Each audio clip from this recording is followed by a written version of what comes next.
Hi everyone, here we've got LG K42 and let me show you how to change the screen timeout on this device. So first of all, let's enter the settings and now let's tap on the display. Here we have to scroll down a little and here we've got the screen timeout, so let's tap on it.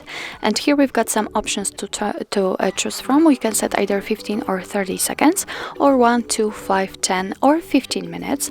What's more, we can set keep screen turned on, so it means that after setting this option, your device will never black out.